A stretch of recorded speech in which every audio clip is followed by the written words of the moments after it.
The body's assembled. Back is on. Looks nice. Has a real nice resonant sound. But now it's time to start putting the bindings on.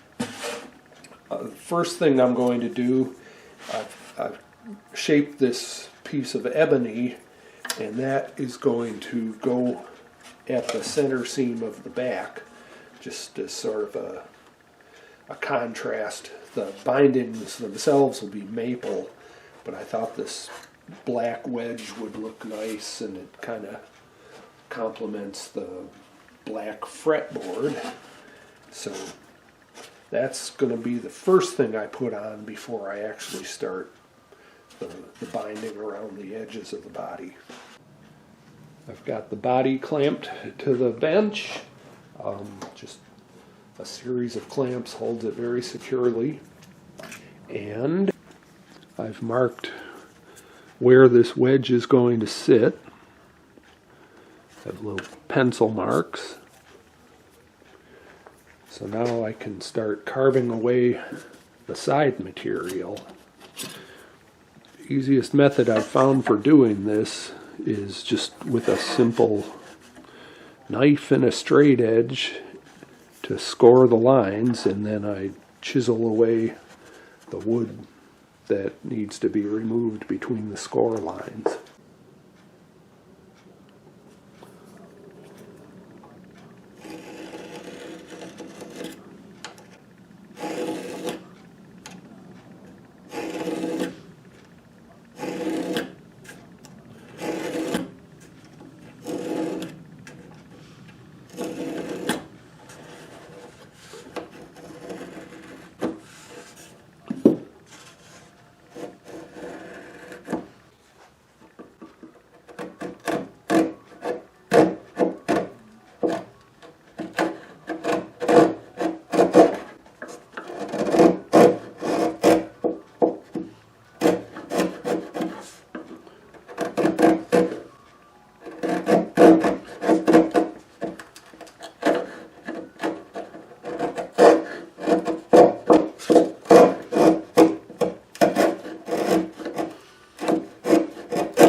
So you make a little channel there. Oops, I didn't get the bottom end.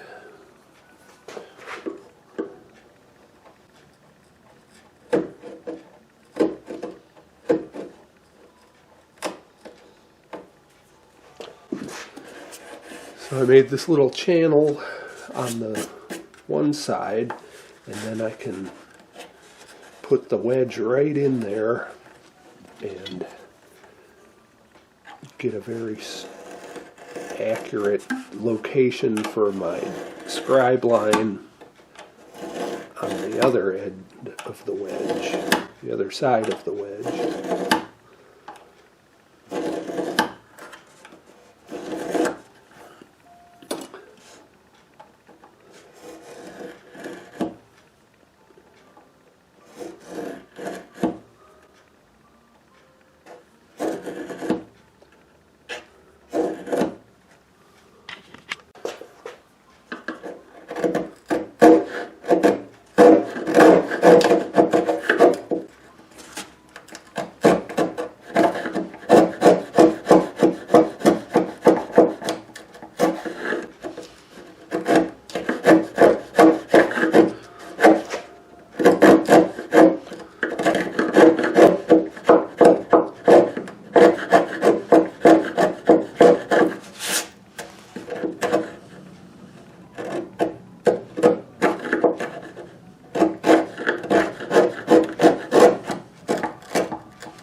Channel's all cleaned out, and then the wedge just fits right in there. So I'll glue that up, and once the glue dries, I can start routing the channels for the bindings.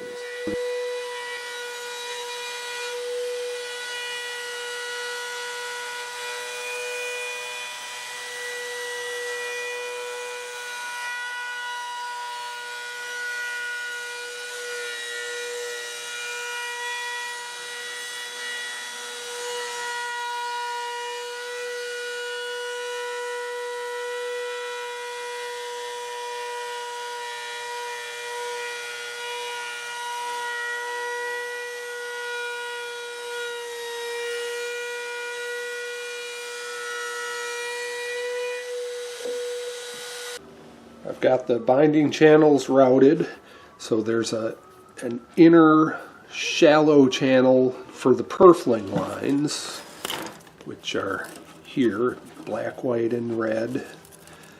And then there's a deeper outer channel, and that's the binding line. The binding will sit there. I've got them all bent on the same form that I used for the sides.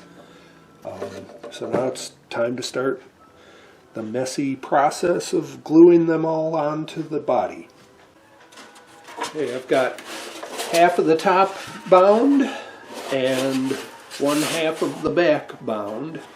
This is fiberglass reinforced packing tape. It's very strong. So now I have to let this sit for probably the rest of the day for the glue to dry, and then I'll do the other top half and the other back half tomorrow.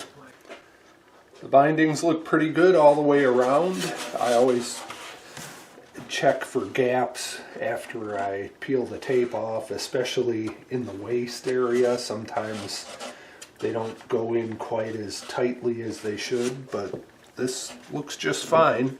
So now I'll scrape and smooth them level. I start with a plane, and then I'll switch to a scraper blade and finally sand. But it's just a bit of tedium to get everything down flat and not scrape anything off the soundboard or the back of the guitar or the sides. So just proceed slowly. So once I get the initial removal done with the plane, I'll use the scraper, like I said.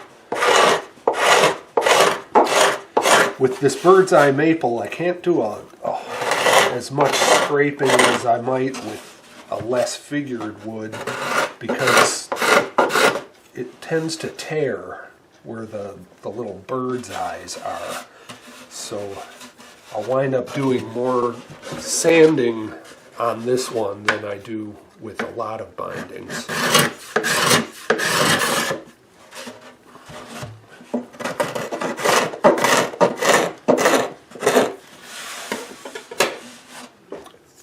But that's the idea.